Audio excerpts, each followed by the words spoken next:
नेपाल रे भयावह फ्लाशफ्लड कारण खोजिला इसरो भूकंप जगू ग्लासियर बा बरफ पहाड़ भांगी जाई थाई पारे बोली कहा जाउछि। एहा जगू हठात प्रलयंकारी बन्या आसीछि। इसरोर सैटेलाइट चित्रରୁ ଏହି सूचना मिलिछि। ग्लासियर प्राय 2/3 भांगी जाइछि एवं बरफ एवं पत्थर खसी नदी पथ को बंद कर देइथिला। परे पानी जमी नदी बंध भांगिबारु बन्या माड़ी आसीथिला। त्रिशूली एवं भोटेकोसी नदी रे आसीथिला भयंकर फ्लाशफ्लड। अमेरिका भूतत्व सर्वेक्षण मध्य ए संपर्क में सूचना दैछि जे बरफ पहाड़ भांगिबारु ही बन्या होइछि। नदी रे एक विराट बरफ एवं पत्थर खंड पड़िथिला। पानी उछुळिबा जगु हठात बन्या आसी व्यापक क्षयक्षति घटाइथिला। एक शक्तिशाली हिमबाह भांगी भुसुड़िबा द्वारा बड़ धरणर भूस्खलन घटिबा द्वारा भूकंपीय तरंग सृष्टि होइथिला। यहाकू प्रारंभ में भूमिकंप बोली भूल भावे आकलन करा जाइथिला।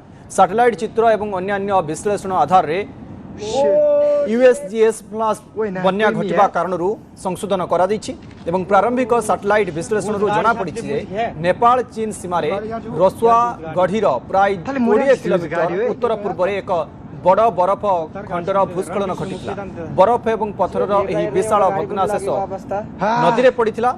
फल नदी पानी उछुळिबा द्वारा भोटेकोसी नदी रे शाखा नदी दे हठात विपुल परिमाणर पानी बरफ पत्थर एवं भग्नावशेष नेपाल मुहा होइतिला। जार चित्र आपण गत कालीठू टेलीविजन स्क्रीन ने देखुछंती एवं वर्तमान समय जा इसरोर सैटेलाइट चित्ररू सूचना मिलिछि जे ग्लासियर प्राय 2/3 भाग भांगी जाइथिबारु एभली अघटन घटिथिला।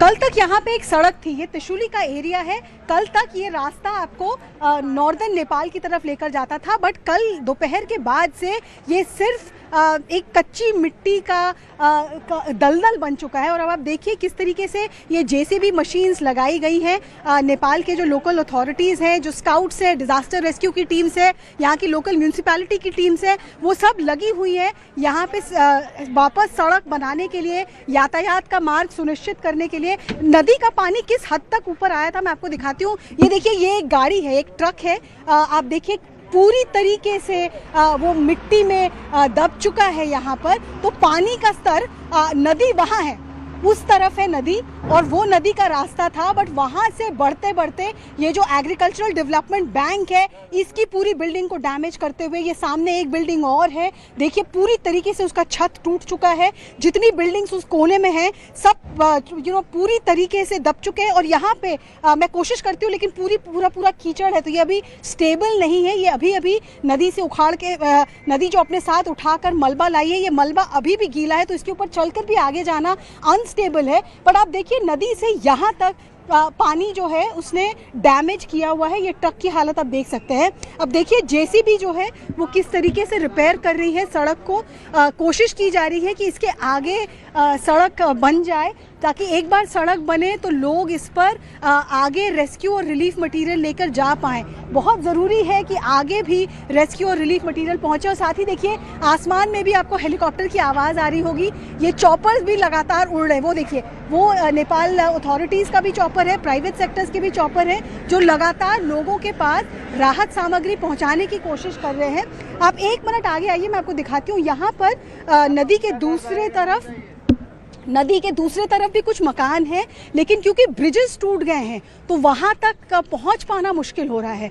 बहुत ज़रूरी है इसलिए कि ये यातायात के साधन रिस्टोर हों। और अगर हम यहाँ से जूम इन करें, आप देखिए वो दोनों मकानों के बीच में अगर हम जूम इन करते हैं तो वहाँ कभी सड़क हुआ करती थी 24 घंटे पहले भी। अब वहाँ पे ऐसे लग रहा है कि सिर्फ नदी के बहने का रास्ता बच गया है। तो ये त्रिशूली एरिया है नॉर्दर्न नेपाल का, इसके ऊपर डैमेज और भी ज़्यादा है। यहाँ के कुछ लोकल से हमारी बातचीत हुई, उनका कहना था कि 40% से ज़्यादा आबादी इस इलाके की इफेक्टेड हुई है।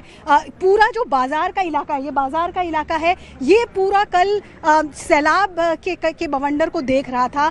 यहाँ इस वक्त बहुत ज़रूरी है कि सड़क, यातायात, बिजली नहीं है यहाँ इस वक्त, बिजली नहीं है, तो ज़रूरी है कि ये बिजली के तार रिस्टोर हो, सड़क बने और रेस्क्यू और रिलीफ मिशन का काम आगे बढ़े। तो ये हालात है इस वक्त त्रिशूली के।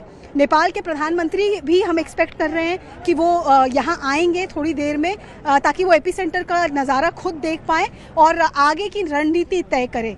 यहाँ तहसीली में देखिए फिर एक बार एक चॉपर की सॉर्टीज। तो ये जो इलाके ब्रिज के टूटने से बिल्कुल कट ऑफ हो गए हैं, उनको एरियल रूट के द्वारा रिलीफ एंड रेस्क्यू पहुंचाने की कोशिश की जा रही है। कुछ गांव वालों को हमने देखा लाकर चॉपर के जरिए काठमांडू के अस्पतालों तक भी पहुंचाया गया है। तो ये हालात है इस वक्त नेपाल की जो त्रासदी है उसके एपी सेंटर की, जहां न्यूज़ 18 की टीम पहुंची है और लगातार आपको जानकारी दे रही है कि यहाँ पे ग्राउंड